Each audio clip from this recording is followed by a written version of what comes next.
Ah, ben je me demandais pourquoi les gens disaient en commentaire «Ah, Odalia, pire personnage, sacré garce», parce que, voilà, c'est la mère autoritaire, pas subtile du tout, qui a pas l'air d'être la garce finie totalement non plus, mais maintenant, ouais. Et je trouve pas que ce soit rendu de façon très satisfaisante, hein, je vous cache pas. Cette partie-là, je la trouve pas super, en fait. Ouais, cet épisode, c'est un peu l'enclenchement de la fin de la saison. Vraiment, il n'y a plus que 2 épisodes, donc c'est normal. Et on va surtout se centrer sur un conflit d'à côté, avant le grand conflit. Et ce conflit d'à côté, je l'ai pas trouvé mauvais, j'ai pas trouvé mauvais du tout, hein, mais j'ai pas trouvé extraordinairement géré non plus en fait. Ouais, parce que ça commence sur Amity et ses frères et sœurs qui essayent de passer discrètement là où Odalia, donc leur mère, prépare les dernières armes pour Bélos, en disant il faut peut-être la prévenir, etc. Et ben, ils n'auront pas trop l'occasion de le faire, puisqu'ils vont se faire capturer. Et je me dis, ouais, bon, c'est pas ça qui devrait les empêcher de parler, mais de toute façon, on verrait que c'est pas grave, ça change rien. Donc, ouais, il y a ça comme intro, alors que du côté de la résistance, eh bien, on met en place le plan en question, qui en somme est plutôt simple, hein. Somme toute, oui, hein, on va faire en sorte que Eda, avec un sort d'illusion, remplace Reign par le conseil, hein, pour le sort du jour de l'unité, et étant donné qu'il y a cette malédiction en elle, et elle pourra l'étendre et faire en sorte de foirer tout le truc. C'est ça le principe. C'est ça le gros principe de cet épisode, ce qui est assez direct et plutôt malin d'utiliser un élément sur lequel on n'a plus trop joué depuis des lustres, faut dire ce qui est. Et étant donné qu'on a appuyé à quelques occasions que ça bouffait un petit peu la magie, donc c'est plutôt intelligent ça, et voilà quoi, c'est surtout ça, alors que ils sont partants pour lancer cette quête-là, et que Luz sera un petit peu au courant que sa chérie a été punie, elle est punie dans sa chambre, tu restes dans ta chambre et t'en sors pas, c'est ça en fait, c'est plutôt moi ça, elle se dit il faut que j'aille à son secours, et donc c'est le moment des séparations, et... Et on va en parler un petit peu de ça. Bref, le moment de séparation plutôt joli, où ces trois-là, donc, nos trois protagonistes principaux se disent au revoir en disant on se reverra après le jour de l'unité, rassurez-vous, ce qu'on a vécu c'est énorme, on a une famille, c'est le petit moment assez joli de la séparation en espérant la suite. Ça commence à se mettre en place, le plan, avec du côté d'Eda pas grand chose qu'on appuie, hein, à part le fait qu'elle prend donc l'apparence de Reine, et donc il y a un petit moment un petit peu joli entre deux. Mais au-delà de ça, on va se centrer très majoritairement sur le sauvetage d'Amity et le conflit contre Odalia.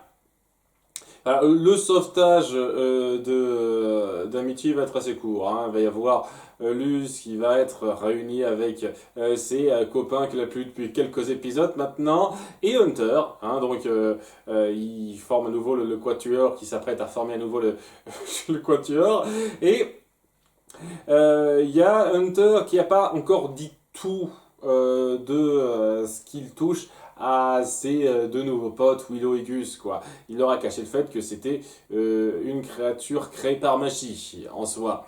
Il veut un petit peu garder ça pour lui, et il veut pas non plus que ça soit dévoilé comme ça. C'est tout à fait compréhensible de sa part. J'imagine que ça jouera un rôle par la suite, ça. Tandis que voilà, il se lance à l'assaut de la maison d'Amity, où elle et ses frères-sœurs sont là, et oui, un petit peu de combat très rapide, ils arrivent à passer ça. Voilà. Et il y a Luz qui retrouve Amity dans un très joli moment où elles s'inquiètent l'une pour l'autre. Elles finissent par se dire ce serait cool qu'on puisse avoir un vrai moment à nous, posé, calme. Il y a enfin le baiser qui arrive, oh c'est beau. Vous trouverez facilement l'extrait, je suis sûr, sur YouTube, je vous le mets pas. Hein. Mais bon, très beau moment où c'est pas juste un bisou sur la joue, pas juste on sort ensemble, on rougit, c'est directement on s'embrasse quoi. Ça prend le temps de l'appuyer, ça rougit, c'est joli, c'est super. Enfin bon, elles se disent il faut qu'on agisse, il faut qu'on retourne auprès de l'usine de création de Dahlia pour, je sais pas faire quoi en fait, détruire l'usine sans doute j'imagine, en laissant King derrière. Il va y avoir un petit peu cet arc autour de King qui se sent un petit peu inutile. Il sait que c'est un titan, il se dit ouais, je pourrais peut-être utiliser mon pouvoir pour faire quelque chose, mais on le considère encore comme cette créature à protéger. Et il sent qu'il pourrait faire plus, ce qui donc je suis sûr amènera quelque chose par la suite.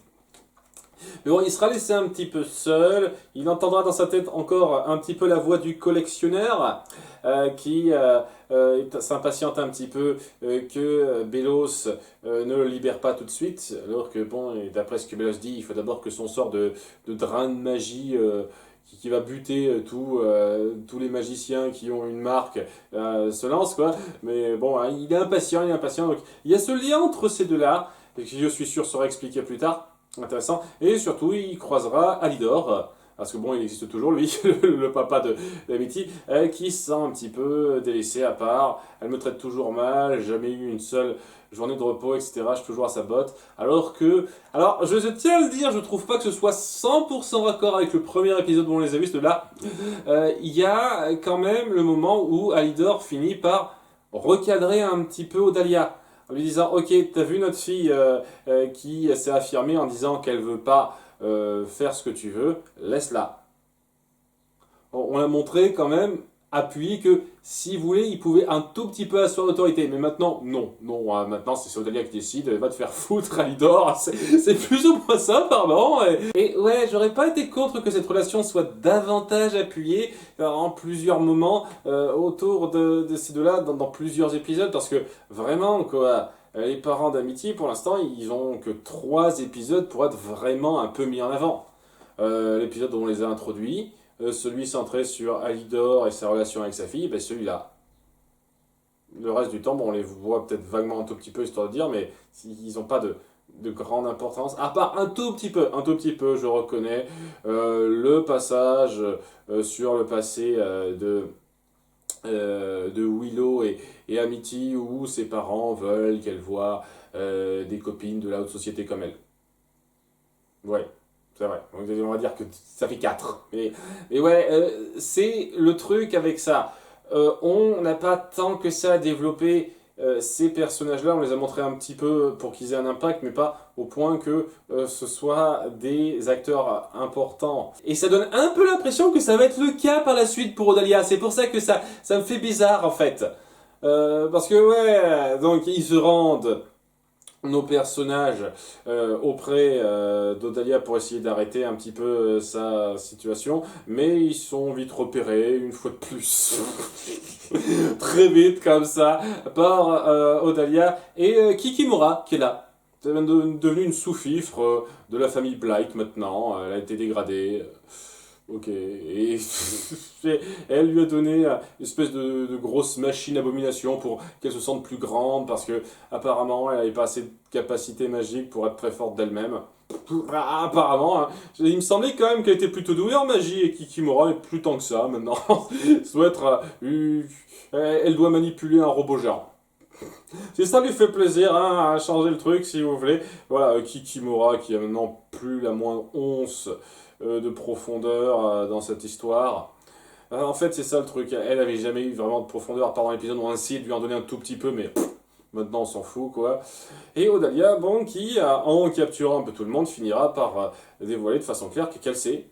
Ben oui, je vais faire le grand sort de drap magique qui va buter les 3/4 des magiciens du monde. Je m'en fous, hein. Après ça, on sera bien vu, on aura une place de choix, on sera un peu des rois. Moi, je prends et waouh! Waouh! Je trouve que, déjà, d'une part, vous mettez ça en scène de façon très légère. Parce que moi j'apprendrai que ma mère ou ma femme, parce que Alidor aussi, hein, il va être complètement choqué par ça, j'apprendrai que cette personne envers laquelle je suis proche, même si elle peut être un peu tyrannique parfois, est prête à tuer des centaines, des milliers de gens, voire plus, pour ses ambitions, comme ça, sans fléchir, sans avoir rien à foutre. Je dirais, ouais, il y a un truc qui va pas là. C'est quand même, waouh! Mais ils prennent ça comme, waouh, c'est horrible! Enfoiré, et puis après ils se battent, quoi. C'est ça. Il n'y a pas le moment dramatique découvert de oh mon dieu, en fin de compte, c'est une grosse psychopathe, cette femme. Et c'est ça le truc. J'ai vraiment le sentiment que si vous vouliez faire en sorte que ce personnage en soit à ce stade-là, il fallait le développer plus, le développer davantage. Sa psychologie de connasse, parce que voilà, c'est la connasse bourge de base, ça a été ça, pour l'instant, la connasse bourge de base, là, on est trois crans au-dessus, et je trouve que ce bon, bah, vous l'avez pas particulièrement bien transitionné, hein, c'est le petit problème que j'ai avec ça. Donc ouais, d'accord, partante pour tout détruire, et donc ouais, il y a tout le monde qui se rebelle un petit peu contre ça, il y a Luz qui a une idée qui suggère quelque chose à Gus, donc on aura un petit peu les retombées de ça à la fin, et ouais, tout le monde se bat un petit peu, Kikimura finit par capturer Hunter, parce que ouais, elle a toujours une dent contre lui, elle le voit encore comme une sorte de rival, et les autres, avec un petit peu de difficulté, finissent par défaire les abominations contrôlées par Odalia. C'est pas le combat le plus sensationnel qui soit, mais ça passe bien. Hein, je sais pas, il y a des moments d'action plus forts que ça. Et après coup, il y a Odalia qui dit ah merde, faites chier, très bien, je me casse, je trouverai le pouvoir ailleurs. Vous avez devant vous une femme qui est prête à collaborer avec quelqu'un qui veut, ouais, je sais pas, décimer une moitié de la population, un truc comme ça, et vous dites, ok, on la laisse partir tranquillou. Vous dites pas, et si on la restreignait, si on l'enfermait, elle, non, non, non, non, non. C'est pas grave, on s'en fout. Je trouve vraiment que le côté A, c'est une garce, on la laisse partir comme ça, c'est des super mal géré dans cet épisode. Vraiment. Donc ouais, Odalia, c'est une sacrée connasse, mais pas une connasse bien incorporée, bien gérée, je trouve. Bon, ça étant réglé, apparemment. Non, parce que ça donne clairement l'impression, cette mise en scène très grossière, que Odalia rejouera un rôle plus tard. Je trouve que c'est pas du tout bien amené. Et ouais, ça aurait été plus fort avec un tout petit peu plus de temps, on le voit ça. Hein. Enfin bon, alors qu'ils se disent il y a quelque chose à faire, ils ont aussi eu comme information que du côté de Belos, ils savent qu'il se prépare quelque chose, ils savent que leurs amis se trouvent au château pour le jour de l'unité et que bien entendu ça va pas se passer aussi bien qu'ils le pensent. Donc il faudrait faire quelque chose pour s'y rendre plus vite. Seulement voilà, leur dirigeable il n'est pas totalement en état tout de suite, donc ils ne vont pas pouvoir se rendre tout de suite sur place. Seulement il y a quelqu'un qui est en chemin tout de suite, et ce n'est pas Hunter qui a été capturé par Kikimura, mais Luz qui a décidé, qui a demandé à Gus d'échanger sa place avec lui pour la tromper au cas où elle veuille capturer Hunter. Et qu'elle y arrive. Ouais, ça repose sur quelques petits facteurs imprévisibles ton truc, mais bon, bien joué, bien joué. Donc, grâce à ça, elle est amenée un peu comme elle le veut à l'endroit où va y avoir le grand conflit, ce qui va évidemment la mettre au centre des choses parce que bien entendu, elle ne pouvait pas ne pas participer au combat de fin. Et une fois de plus, je suis sûr que King aura son rôle très important à un moment donné, sans doute dans la saison 3 avec le peu qui reste. Mais ouais, donc ça met surtout en place que le plan pour lutter contre le sort de Belos, eh ben, il va avoir des anicroches, c'était à prévoir ça, et eh ben, restez là pour la suite, la conclusion de cette saison 2. Et ouais, comme mise en bouche, ça aurait pu être mieux. Hein. C'est pas mauvais, hein, c'est pas trop mal comme épisode, mais ça aurait pu être mieux. Hein. Vraiment, j'ai trouvé que surtout la gestion d'Odalia, c'était pas rendu avec la plus grande des fluidités. Et traiter un sujet grave comme ça, avec une telle vitesse d'acceptation de la part des personnages, c'est pas, c'est un peu gros, un peu gros. Donc ça n'a pas aidé, mais ouais, bon, ça aurait pu être pire. Hein. Ça aurait pu être pire. Mais ça aurait pu être mieux, hein. Vraiment, ça aurait pu être mieux cet épisode. En espérant que la fin soit davantage plus péchue, hein, on verra bien. A bientôt pour l'épisode 21 final de cette saison 2. Bye!